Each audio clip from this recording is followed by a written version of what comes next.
Kisah Sang Kuryang, Jawa Barat.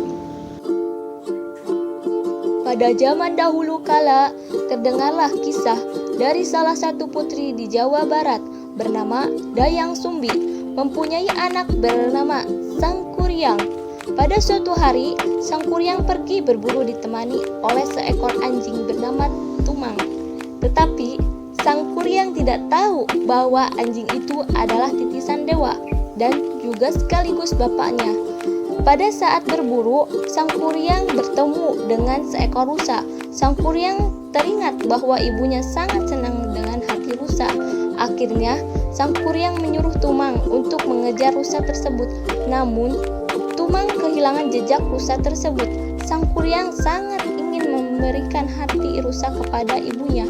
Maka, Sang Kuryang membunuh Tumang untuk mengambil hati dan kemudian bawa pulang.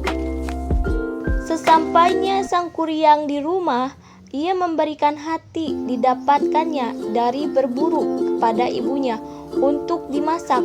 Saat memakannya, Dayang Sumbi teringat pada Tumang dan menanyakannya pada Sang Kuryang. Sang Kuryang menjawab dengan wajah ketakutan, "Tumang mati." Dayang Sumbi marah bukan dan memukul kepala Sang Kuryang dengan sendok nasi dan mengusirnya dari rumah. Setelah kejadian itu, Dayang Sumbi sangat menyesalinya.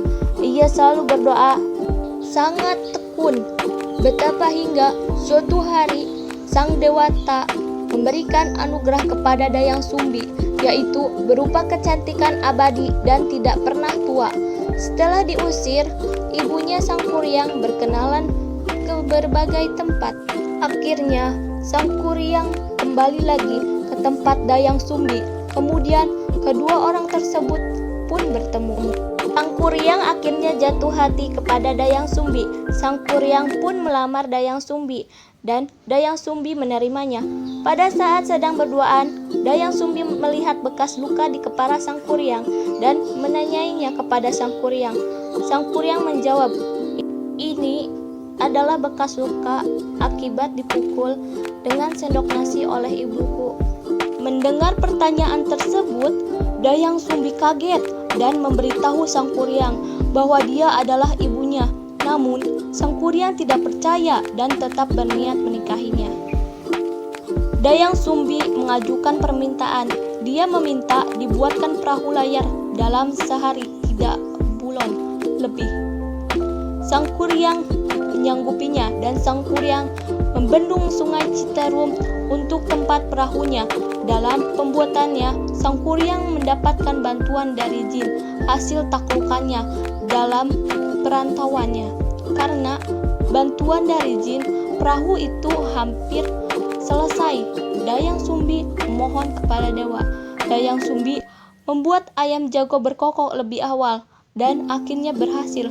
Jin yang membantu Sang Kuryang lari ketakutan dan meninggalkan Sang Kuryang sendirian.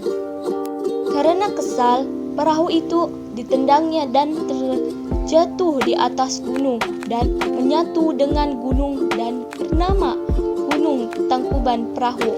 Sang Kuryang akhirnya meninggal karena terjatuh ke dalam sungai Citarum. Terima kasih sudah menonton video ini. Jangan lupa like, comment, and subscribe.